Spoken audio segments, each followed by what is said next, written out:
s3e19, Letharia Vulpina, yes, that is the actual title, another in a long string of great but mysterious Teen Wolf episodes.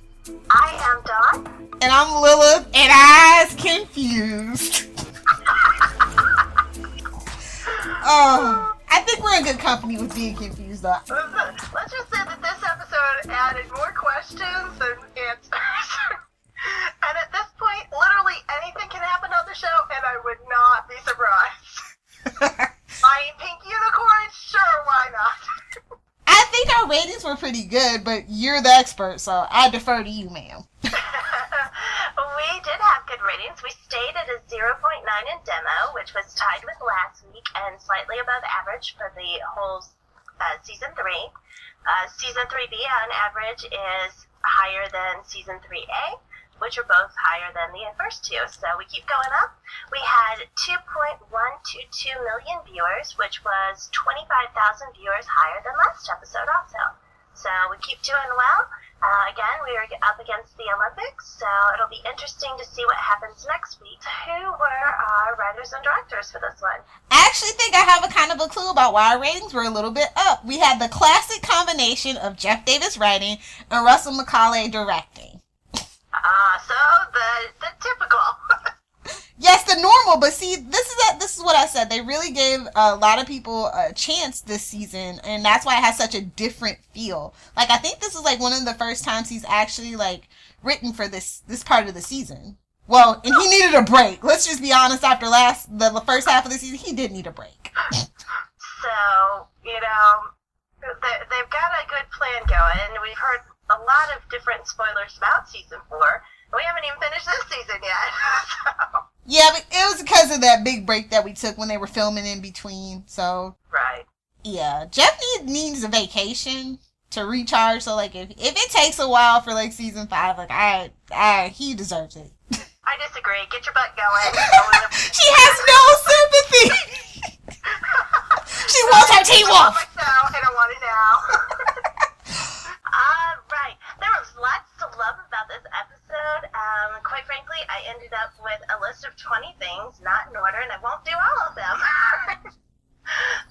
But the very first thing that I love about this episode, and it is actually my number one thing, everyone is in it. All the parents, Peter, Deaton, Danny, Coach, even Jared. Poor Jared. Oh my God, yes, I have that in there. So it feels like in all the other episodes we've really been missing people. And sure, they didn't get a whole lot of time in this one, but at least everybody participated, and I really like that. I mean, we even got Lydia's mom. I know. Like, literally the kitchen sink. Yes. It felt like they said, okay, everybody clear your calendars. We're all getting together this week. Big party at my house at the end. So I just really like when we get all of our favorite people, and they're pairing off in different ways again. So I really thought that it was a lot of fun just to see everybody together again, kind of like a big family reunion. Definitely. I did totally notice that, too. I was like, they are character checking everybody. I was like, somebody's gonna die. Dun, dun, dun. For me, I'll start with, I thought that the wolf was very beautiful. It was a very, very pretty wolf. My number 2 is Derek and Argent working together. I have that, too. I adore this interaction. This is probably my favorite interaction that we've had in a long time. I also really, really love how Derek is protecting Argent and how Argent is keeping Derek from doing something stupid and rash. I think it's all summed up when Derek says, fine, if something happens, don't expect me to risk my life trying to save yours. And then not 15 minutes later, he's totally saving his life. Fortunately, it falls into my theory that Derek's going to die soon because he's becoming indispensable to lots of different people. But I do really think that they are a great partnership. I go, Deaton is Bobby. He knows Japanese. That was pretty cool. I have a feeling that Deaton knows a whole lot more than we think he does. My number 3 is the great action scene. Scott and Kira fight the Oni in the rain, but alas, Scott gets stabbed. I Okay, a lot of it's Deaton. Don't judge me. We don't get him that much. The bad guy. Have you worked with wolves before? And Deaton with his just little devious smirk. Here and there. Just oh, Seth, what are we gonna do with you? I will raise you my favorite quote of the night, and it was our dear friend Parrish, who we didn't meet until he was snarking about the warning, or the wanted posters. He says, Jared, it would be very helpful if you could resist throwing up on the potential explosive device. Yes! I was rolling, just like tears running down my face, rolling with that quote. It reminded me of Styles' devious look when he goes to make Jared throw up. Okay, so my actual favorite line of the episode is Melissa. Well, he's got us, and I've got a key card. Yeah, that's on my list too. Very sweet. Number 5 for me. Styles piano fingers the blade in Scott's stomach after completely taking out Kira and that banging move, and I mean banging literally. So that was just intense. I love how he added that piano finger, creepy, just like, oh, this is not Styles' move. I loved the reveal of Kira's quote-unquote other self when she subdued the electricity and we got to see her kitsune eyes. Oh, her eyes were fabulous. She's got the best eyes of them all. All the Yes. natural creepy people with their glowy eyes, her eyes are the best. Number 6 for me is the filler scenes that weren't actually filler. I was like, oh, you mean this office supply thing wasn't actually a waste of my time? Kudos to the writing staff for making things that seemed like they were completely random and pointless into actual events. I can't stress enough how awesome that scene of Kira kicking Oni's butt was. Like she just like realized she had the power and she went for it. Like, I just love the look on her face. Like, that surprise look, it was the best. I like the fact that Allison and Scott can still hold hands and they're both worried about, they still both care about Isaac, and it's not like really weird. Like, because that one time when they were at the blacklight party, it was still a little weird when she saw her. I adored Coach's card speech about Isaac. It was hilarious. First off, he starts by like basically saying, if you find Zelensky, you're gonna die. He's like all concerned about these 2 kids that he's only yelled at his entire time. But it was very touching, very sweet, and oh so very Coach. Loved it. Definitely. My favorite line in that whole speech was to Danny, keep it PG. Yeah. I like that part. Oh, it was just hilarious. It was a time when we needed a break for funny, but we also got sweet, and it was good to have a sweet break too. Definitely. I like the moment where Scott flinks the twins away from Styles. That was the next one I was actually talking about, Protective Scott. Who doesn't love Protective Scott? I mean, come on. It wasn't just the roar and, basically protecting Styles physically, but as soon as Deaton takes the sword out of him, his first comment is, what was that? Was that a cure? Is he okay? Yep. After his best friend just basically tortured him, and his first thought is he going to be okay? And then when Kira comes and tells him about the Oni, he's like, Styles, we got to get you out of here. And when they show up, Styles, get inside. Every single thing that he did was to protect Styles. It was just so heartwarming and then so heart-wrenching. We were complaining about lack of Lydia and Allison scenes. Well, guess what? They threw one in for us this week. Boy, did they. The scene before they actually went into the loft where Allison's kind of trying to talk Lydia out of it. Because Allison seems to be the person who gets Peter the best. Yup, that's why it was my favorite. And but she goes, I'm glad you brought me along. That was smart, but this is ridiculous. Yeah, so now can we turn around and go have a better plan? I did like her terrorizing Peter with the modified stun gun, though. I will say that. I will say that my favorite part was when Lydia stood up to both of them. I mean, it wasn't just standing up to Peter, but she also stood up to Allison and basically told them both to stop it she thinks she needed to work out. I like Lydia taking charge and being proactive for herself, and that was like a power moment for me, even before she threw the claws. And next one is Scott and Styles' silent conversation. There are so many times in this episode when they look at each other, the other one knows exactly what they're saying, and then they just go in sync and do something without having to ever talk about it. Probably the most prolific example of that was when Coach was yammering on so hilariously, and Styles basically was like, you gotta do something here, buddy, and he's like, okay, and then Aiden picks up on it and shoves everybody back, and, you know, it flowed well. It reminded me of how much I like these characters, how much they know each other, and then it totally stabbed me in the heart when it ended up all being fake.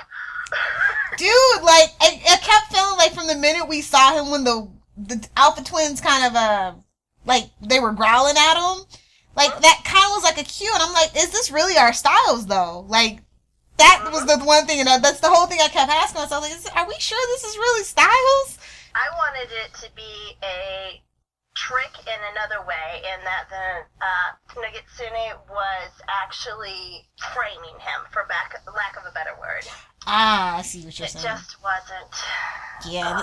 Can we talk about even a quote unquote dying Coach? Like, he gets hit with the arrow and he says, "Oh crap," and he's just the most hilarious dude, even when he's on the deathbed. Like, thank you, Orangey. I absolutely 100% concur.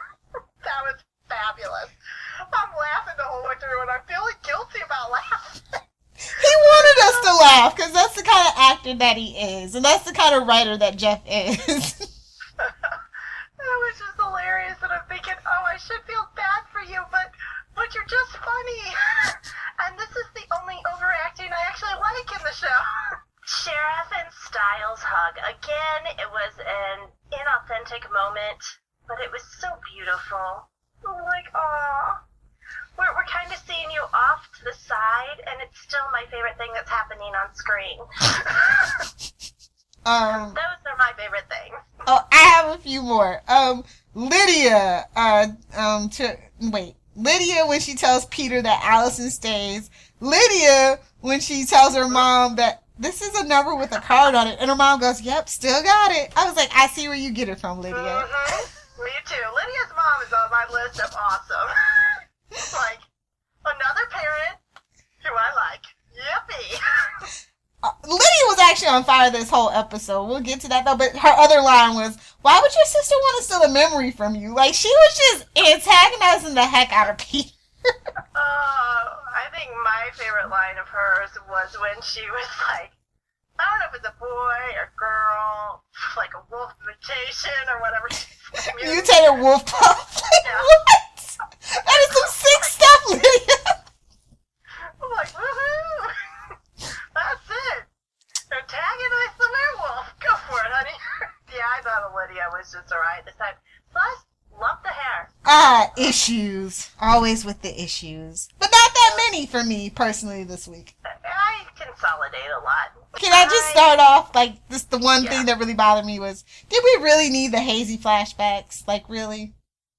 Recapitations, number 3 on the list. Okay. I don't think I've ever seen more recapitations in one episode except for Sleepy Hollow, which is the king of recapitations. One of my major problems with this episode was the cold open, and I know you liked a lot about it, but oh my goodness, that was some of the worst guest acting I've ever seen on this show. I mean, really?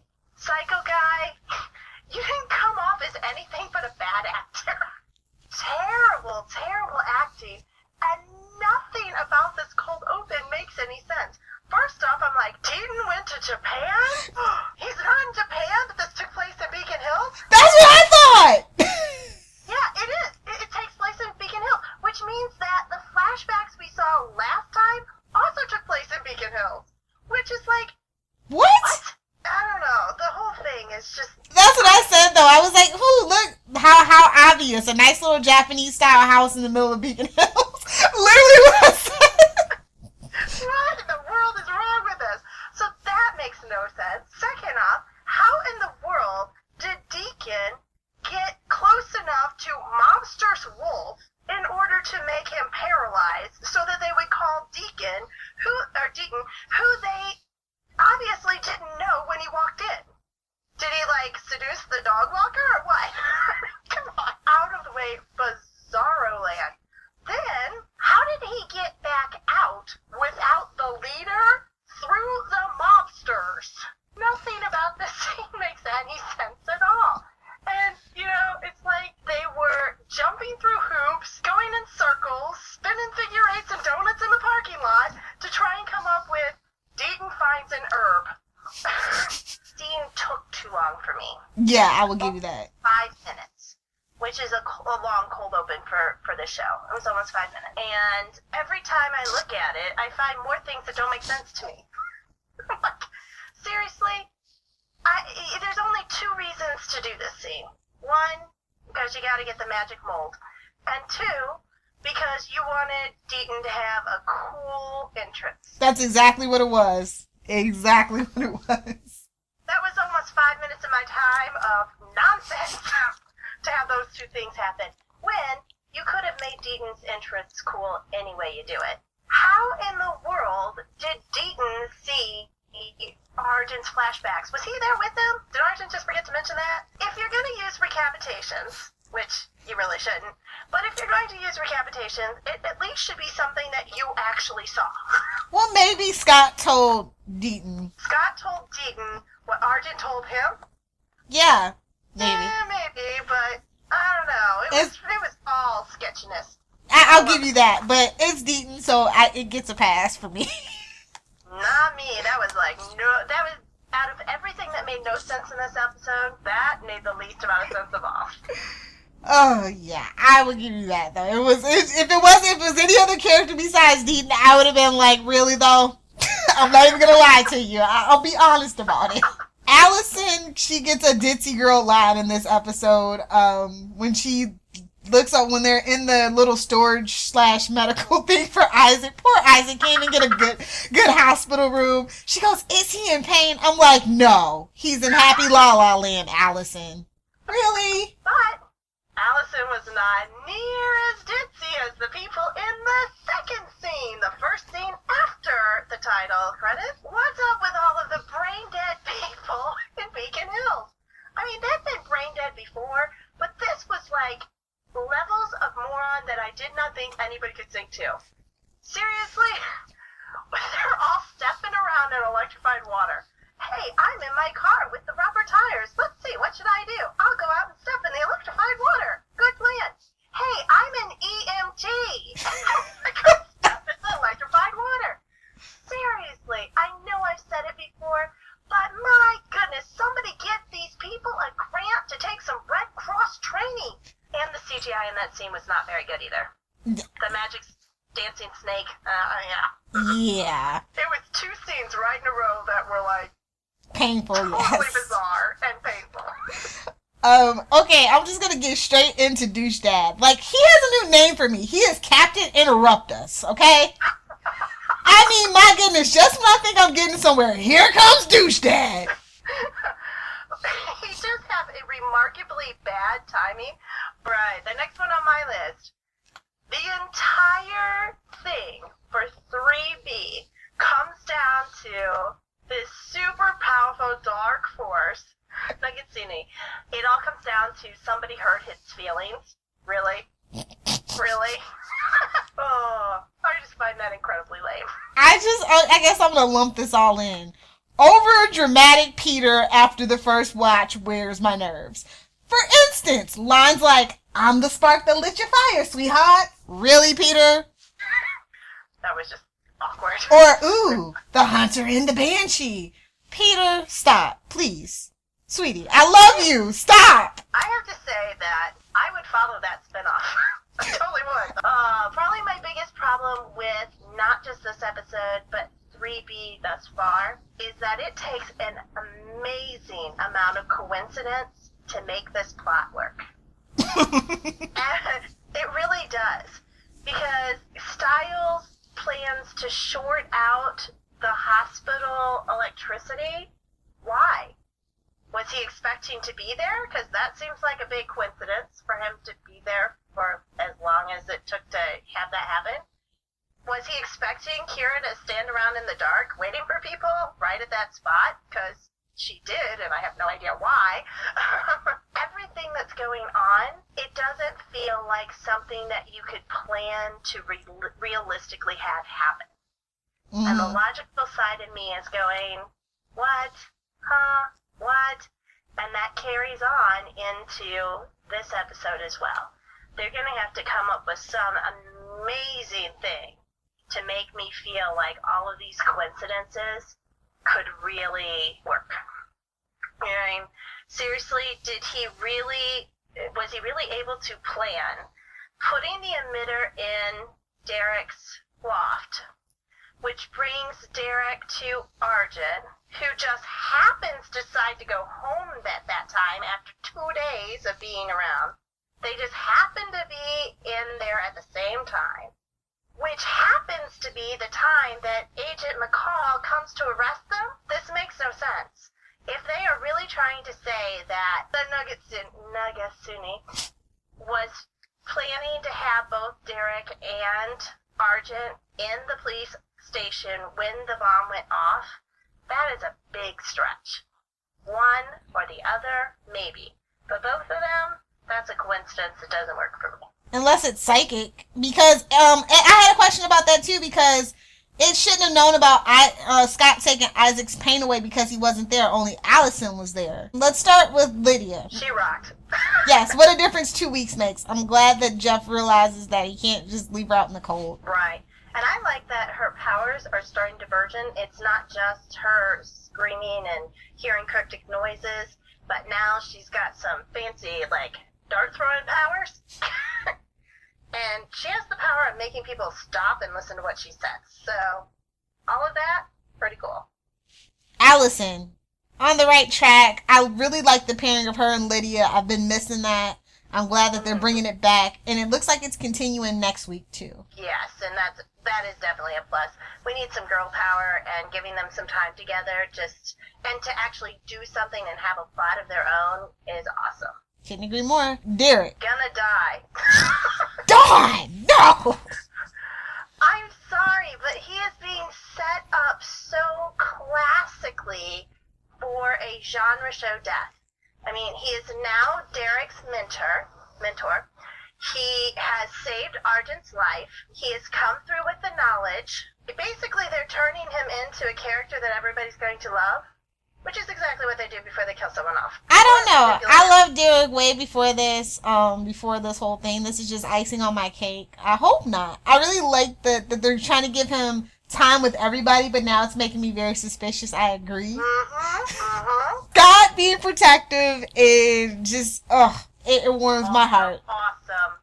Best Scott episode in a long time. Love it. He keeps improving. He does. And I like the way that they have started to write him better, give him better material to work with, without it being a super sappy, annoying, love thing.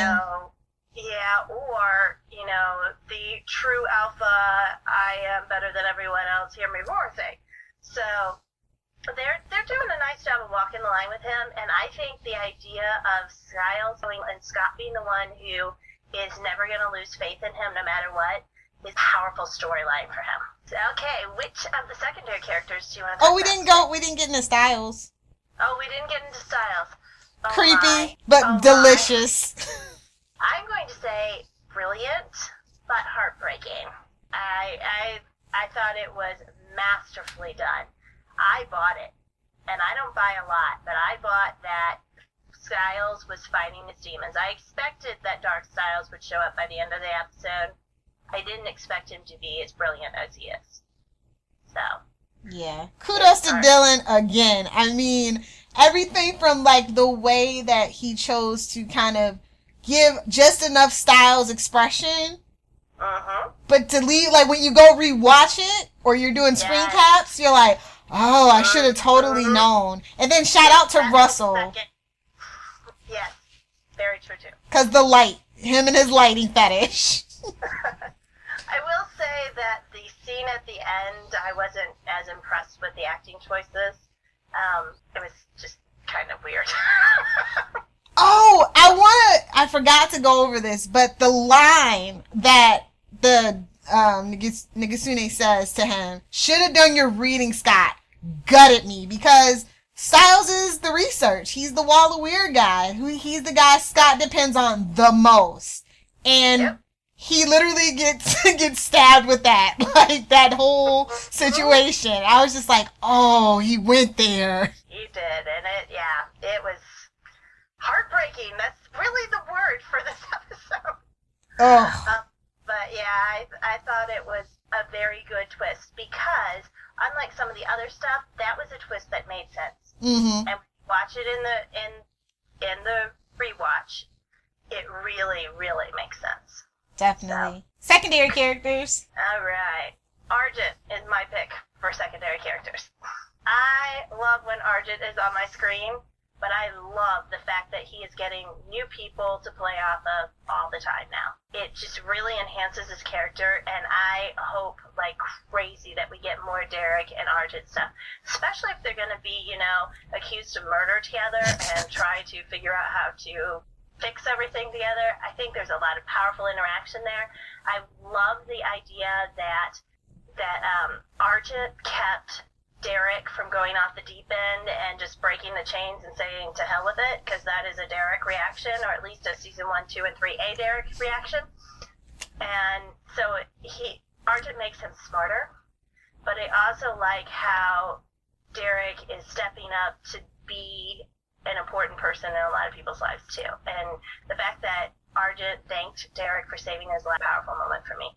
Yep. You know what? If we got Lydia, Derek, and Chris, I would be like over the moon. Also, shout out to the wardrobe department making it official that Chris is just completely done with like being any type of actual Argent like hunter, because he's rocking the hoodie, and the hoodie everybody knows. That is a team move. Like, you are part of the pack now, mister. Oh yeah, might as well do it. He did have a little Quentin Lance action with one too many buttons undone. I didn't mind though. I'll just throw that out there. All I know is that I still believe that the pack would be stronger if Argent led it. Just let him lead. He'll be the human leader, and everything will be better. And your plans might actually work. At least some training. Like, come on. Yeah. Oh, yes. Important resource here. You gotta use him. Weapons, training, knowledge. He's willing to share. Come on, people. Let's go. Mm-hmm. So who's your pick? I was going back and forth between Peter and Deaton. Peter was just too over dramatic, and I really don't like this twist with Malia. I wanted it to be Jackson. That was kind of the theory going around in season 1. We all know that, Colton Hayes is busy, which is why they had to go this route. So I'm going to talk about Deaton, because I'm obsessed with this evil adjacent Deaton, and like every time I think I have it just figured out, they throw a little monkey wrench in my plan. But then I think about it like, why does he want to poison the fox? Like, is he really poisoning the fox? Is he really trying to kill Styles? Like, what? Because he always has that facial expression that he's up to. Like, yeah, he just helped, but you just know there's a string attached. Never time. So he's the more clever Peter, is what you're saying. He's the one nobody suspects. He is the one nobody suspects because Scott trusts him. Oh, I hope that blows up in Scott's face. It needs to. If Peter blew up in Derek's face, this has got to blow up in Scott's face. It's only fair.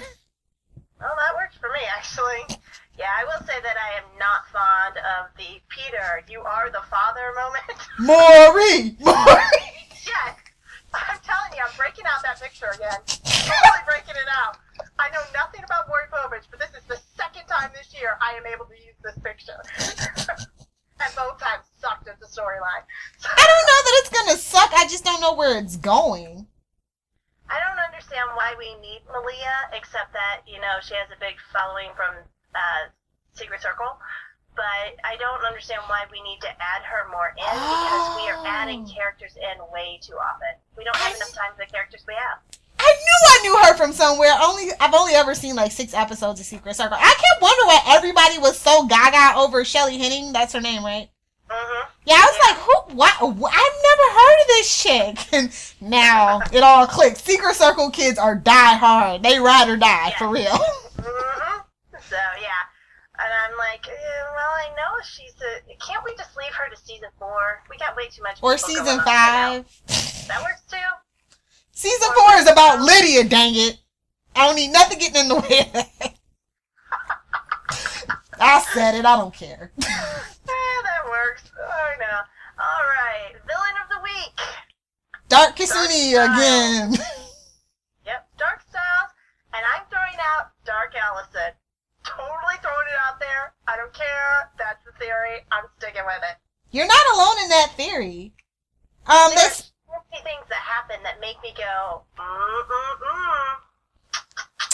Well, actually, it's a theory that all 3 of them are actually a piece of the Dark Kisuni because of something that the Kisuni kept saying about how, like, what it was pain, chaos, and strife, I think he said, right? Mm-hmm. So everybody's kind of throwing the theory out that there's actually 3 pieces of a whole dark, the Kisuni. And that because each of them was like touched by the Nemeton, that they each have a part, and like Scott's gonna be the big twist. That's the missing piece. I would love that to happen. I absolutely would. But even if that doesn't happen, Dark Allison. Allison is Dark Allison, I'm good with it. But if you think about it, all of the pieces are fitting in. First off, Styles is always saying we. Every time. He's talking in we. So it makes me think that there's more than one. We've got the freaking Allison phone mystery that didn't come up this time, and I'm shocked. They didn't have time for it, and they didn't put it in. Woohoo! Good Echo choice. House. Yes, probably. And then we've got the very first time that Scott is taking away pain is because Allison brings up him being in pain, which is why I think it's not a throwaway line. I think it was to get Scott going on this.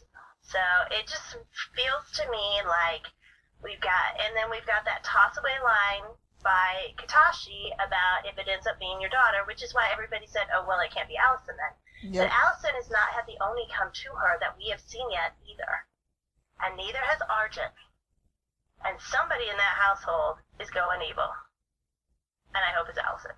Because I think that would give her a kick-butt story and really, bring some tension in and actually help her character out, to be totally honest. Yeah, Crystal needs something to do. I miss Crystal. Yeah, she really does. And I just think that when we're talking the entire time, every time we talk about the Nagatsune, is he's a trickster. Mm-hmm. What would be the biggest trick? Then he's not alone. There's more than one of them. So I think that she is also a Nagatsune, or that she is something that is adjacent to it. Partner in crime in some way. But I also think that the object of the Nagatsune's hurt feelings is going to be the key to the mystery. And I'm wondering if that's Kira's family. It has to be more than that, though, right? Family, then it's got to be Gerard. Oh, yeah. Because the first time the Nagatsune is killed is when Gerard sends Argent to that meeting. And you cannot tell me that he didn't know there was more stuff going on than just a freaking gun sale. Of course he did. He always knows. Yeah. So he sent his son into a Japanese mobster thing for some reason. And I'm thinking that he betrayed the Nagatsune, and that's why all Hades is breaking loose this season. If that's the case, then I'd say Deaton is on Gerard's payroll, and then Douche Dad's on Deaton's payroll. That works for me, too. It's just going to be the triad of douchebags. That would be awesome. I like this theory. We need to go with it. Make it so, Jeff. Make it so. Oh. There's much more that has to be going on right now that I think that Dark Allison is going to be another set of recapitations where we see everything and go, oh my goodness, I can't believe I missed that. Yep. I hope so. I think that would be a really awesome twist that we need. Mm-hmm. If it does not happen that way, I will be disappointed, to be totally honest. I'll write you the fanfic. All right, good plan. Because we got to have Crystal doing something. Definitely. I couldn't agree more. She's the second main lead. What has she been doing lately? Yeah. She's been sitting by Isaac's bedside. Kinda, in the hall. So, yeah. Season progression this time. Foxtails. We got another piece to the mythology. Mm-hmm. That better get explained. I think that's a big one too, and I'm not sure I quite understand it yet, but I think this is one of those things that I'm not supposed to understand yet, and so I'm okay with that. Absolutely, but if it doesn't get explained at all, then I'm going to be ticked. Me too. Yeah, I'll be a little there. I also think that the fact that we have a possible cure for Styles in the works is a pretty big thing in the season progression. It'll be interesting to see. What I would love to see is that Dark Allison comes in and takes Styles away and tries to keep his evil while the others are trying to track them both down. I think that gives us Hunter Allison again, and I think she'd be pretty cool. I also think that we got the Nugatsuni is mad at someone thing that I bet will come into play big time in the next 3 episodes. Got Dark Styles, now we're just kind of treading water at this point until the next big thing, so. Yeah. I don't know. So I think that's pretty much where we're at. Do you have any other theories? No, not at all. I don't know what to make of this season, hun. I'm hoping that it ends up being one great big mind twist that has us all going, that so makes sense. Oh, it's coming. I have no doubt in my mind that's what's going to happen. So I'm just all off kilter right now. I do trust these writers. I trust them more than I trust probably any other writing group. So, all right, that brings us to the episode awards. What'd you give it as a grade? I gave this a B-. Very cool. I gave it a B. At first watch, it was an A-, and then I'm on my 4th watch now, so now it's a B. All right, who is your MVP of the episode? Might be the same. I went with Scott. Me too. Oh, what? Yes, absolutely 100%. He is by far the MVP of this episode. He was there for everybody. He's the hero in every scene. He has all the right words, and he wasn't annoying for being so perfectly right all the time. So, I mean, he was dynamic. And every group when he's playing the leader with the Alpha Twins, it was powerful. When he was reassuring Styles that they didn't kill Coach and it was going to be okay, and he was being super protective of Styles. My favorite character interaction of the night was Derek and Argent. And we have talked about them, and I just think that they're awesome. I want more of them. What I really like is how far they have come. When we first saw them together, Argent was having his bullies pretty much break out Derek's car windows. And to see Argent say thank you for saving his life, to have Derek listen to Argent, I just think it's a great character growth. I think they're both good for each other, and I hope we get a lot more of them in the future. The best reason to watch for me is that all of the characters are finally there. So unless your favorite character got killed off in a previous episode, your favorite character was there tonight. And I love that. I think that the interactions were great. Everybody had a chance to shine. Everybody had a great moment. And I just really love the idea of the whole cast being there for several episodes, because we have several characters that just seem to go missing in action for random reasons or no reason at all. And it's just fun to see them together. My first miscellaneous award goes to Papa Peter as the biggest shock of the night. There were some other things that I was thinking, maybe this is going to happen. I was pretty sure that Dark Styles was going to come back. But oh my goodness, the Maury Povich moment, that is just crazy. I did not see this coming. I'm not sure where it's going. It's just wild soap opera time. I do think that what it does mean is that Lydia and Peter are going to have more scenes together, at least one. And I don't know, this could get scary pretty fast. My other episode award goes to Scott and Kira for having the best action scenes. I really like the idea of the two of them kicking butt together. I think that they missed out on that opportunity with Allison in the first season, and that's why that relationship angle didn't do anything for me. I'm not a shipper at all. And so I don't ship Scott and Kira together or whatever, but I do think that having them fight alongside each other is a great way of showcasing their talents. And I really hope that we get some times when all of them are fighting together. I think that would make it even more intense and a whole lot more fun. We are now at the fan and critic reaction and listener feedback section of our podcast. So I'm going to start with Twitter reaction. And I have to say that I love how much volume, how passionate Teen Wolf fans are on Twitter. It seems like all Monday, all Tuesday during the day, all Tuesday at night, some people on Wednesday. My Twitter feed is always going crazy in my tweet deck.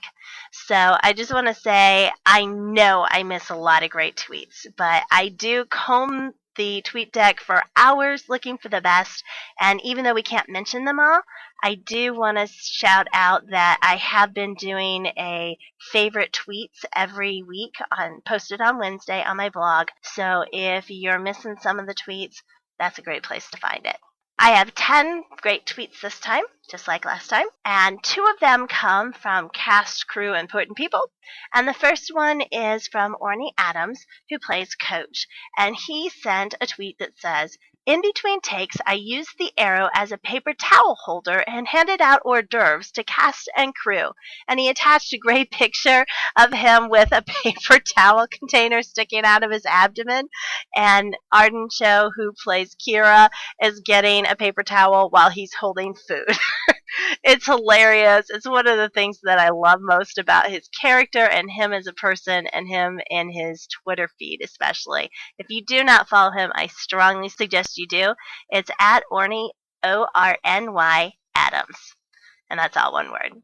The other one I picked was Morgan Evans at Totally Morgan. And he said, "And just think that after all of this is over, the gang will have to do the same stuff at Beacon Hills Community College." Oh, this Sunnydale College thing. I truly expect that Beacon Hills will suddenly have some kind of higher education because I don't see any of these people actually leaving Beacon Hills unless it's through a body bag. So I think that's funny because that's what I tease all the time too. They got to graduate sometime, and where are they going to go? My favorite ones, my favorite by far fan favorite one is at LXNRZ, and she wrote, "How many of you have ever felt personally victimized by Jeff Davis?" Seriously, I think that is everybody who has ever watched Teen Wolf. I love that she threw in a great picture of the girls raising their hand in the Mean Girls scene. And I just have to say that, yes, my hand is raised. I have felt personally victimized by Jeff Davis. My next one is at Tin Tanner, and she says, "This kid is in critical condition. Where should we put him?" I don't know, just shove his bed in the storage room. That's exactly what I was thinking too. After I thought, wow, we've used this set a lot of times. There's rehashing a set, getting your money out of it, and then there's, oh, poor Isaac. You always get shafted, even in the hospital. My third one is at Taylor, the creator, CRE8, the number 8R.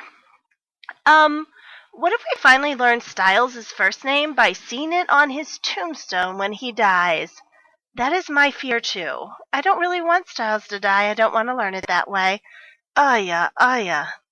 At Patty May Yo 89, she said, "When they said lose your mind, they really meant it." Seriously, definitely, they meant it. Because I feel like I've been losing my mind since the season started. At Natalie Wasabi made me laugh because she wrote, "Plot twist, I am also Peter's long-lost daughter." Love the snark. Good job. And the other one that is my absolute favorite is from Meg's Lover. And it says, "You monologue, Styles. That was your fatal mistake." I say that about all genre shows. And so I just want to say, yes, that was his fatal mistake. Villains in their monologues. You'd think they would learn at some point that it's just better to shoot and then talk to somebody later. Yeah, get a therapist or something. Other ones that I really liked, at Chris Lewis, that's at CRYSLEWIS, said, "Poor Papa Stalinsky. Someone hug him." Oh, I totally agree. I feel so bad for that man, and I have a feeling I'm going to feel worse as the time goes on. At Jen with a G215 said, "Wait, was Isaac on the lacrosse team? It's been so long since anyone played. They usually just stand in the locker room shirtless." You are so right. I didn't really have a lot of time to go and look at fan vids and fanfic and fan art this week because I was trying to get the recap done earlier.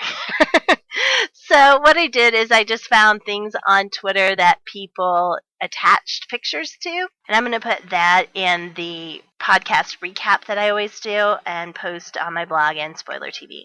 So my favorite one is one that I've seen almost every single episode. It just pretty much sums everything up.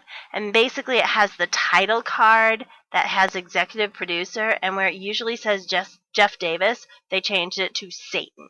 And isn't that exactly how you feel at some point in the episode? Oh, man, buddy. Another one that I really liked, it has a picture of Styles with the french fry hanging out of his mouth and that say what look on his face. And the tweet from at Jameson, MASIASS, says, "Allison and Lydia have confirmed. Peter, you are the father." I'm going to use the Maury Povich one for this, but that was a classic one. Love that picture. That's a great screen cap. And then I also liked my favorite hashtag of the night was "What the Hell?" And that pretty much sums things up too. And it has a picture of Derek lying down in his full werewolf form, and it says, "Da hell?" And that's exactly how I felt tonight. I have no idea what's going on this show. But oh man, is it an interesting ride. And then the very last one that I have is from Crystal Reed Army. It's at Crystal's Army. And it actually comes from last week's episode, but it's hilarious, so I want to tell you about it so I can post it. And it's the mummy mouth saying, "Everyone has it, but no one can lose it." And then Styles goes, "Is it virginity? Can't get rid of that to save my life." Oh, that is so funny. I have to hand it to the Teen Wolf fandom. You guys come up with some of the best stuff. If there is fan art, fan vids, things that you really like, that you'd like to share, or something maybe that you made, please send them to us, or please let us know how to get to them, because we're always looking for great stuff that the fandom does, and this fandom is very, very talented. Probably the only shameless plug that I have right now is that I'm doing a ton of stuff on my blog and Spoiler TV for Teen Wolf. So it seems like I post about 3 things a week. I always post the best scene poll, and that goes up on Wednesdays. I post the best tweets I saw, and that usually goes up on Wednesdays also. And then I also post the recap, and that goes up whenever I can get it in, but definitely before the next episode comes in. So lots of different things that I'm doing. I hope you check out Spoiler TV for Teen Wolf kind of spoilers and information and things like that. And you can always find interesting polls and things that we're doing from there. And that is a wrap for us tonight. Hope you enjoyed our episode of Welcome to Beacon Hills. And please, we love you. So remember, stay out of the basement. Nothing good ever happens there. If you would like to donate to help pay for this and other Southgate Media Group podcasts, simply go to our website, southgatemediagroup.com, and click on the donate button. It can be as little as $1 or, well, as much as you want. Help keep this fun going by supporting this and our other shows. Thanks again for listening, everyone. You're the best fans in the world.